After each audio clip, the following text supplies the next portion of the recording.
রাত তখন প্রায় 12টা। শহরের কোলাহল থেমে গেছে। ফাঁকা রেল স্টেশন, চারিদিক অন্ধকার, শুধু টিমটিমে আলো আর দূরে শোনা যায় কুকুরের ডাক। এই সময় শেষ ট্রেন ছেড়ে যায়, আর আজ সেই শেষ ট্রেনে উঠেছিল অর্ণব নামের এক যুবক। আজ শেষ পর্যন্ত ট্রেনটা মিস করলাম না। এখন বাড়ি পৌঁছাতে অন্তত ভোর হবে। বগিতে মাত্র কয়েকজন যাত্রী। একজন জানালার পাশে ঘুমাচ্ছে, একজন মোবাইলে কথা বলছে, সামনে বসে আছে এক বৃদ্ধ, সাদা পোশাক, অদ্ভুত লালচে চোখ। এত ফাঁকা কেন? সাধারণত শেষ ট্রেনটা অনেক লোক থাকে। কাকু, আপনি কোথায় নামবেন? এই ট্রেনে যারা ওঠে তারা আর ঘরে ফিরতে পারে না। অর্ণব ভেবেছিল হয়তো বৃদ্ধ মজা করছে, কিন্তু বৃদ্ধার কণ্ঠে কোনো হাসি নেই, শুধু শীতল এক ভয়। অর্ণব চারপাশে তাকায়। কয়েক সেকেন্ড আগে যারা ছিল তারা হঠাৎ নেই। অর্ণব চমকে ওঠে। কি ব্যাপার? ওই লোকগুলো কোথায়? একটু আগে তো ছিল।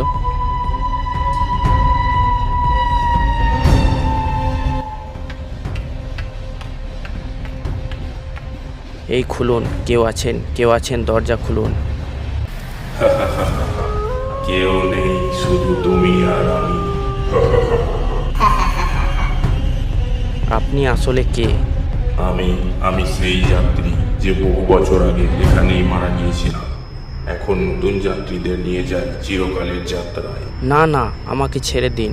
মারবেন না আমাকে, আমাকে ছেড়ে দিন। অর্ণব চিৎকার করতে চাইল, কিন্তু গলা থেকে কোনো শব্দ বের হলো না। বৃদ্ধের চোখ লাল আলো জ্বলছে, চারপাশ অন্ধকার। হঠাৎ অর্ণব অনুভব করলো তার কাঁধে একটা ঠান্ডা হাত। অর্ণব মাটিতে লুটিয়ে পড়ল, চোখ উঠে যায়। বৃদ্ধ ধীরে ধীরে মিলিয়ে যায় অন্ধকারে।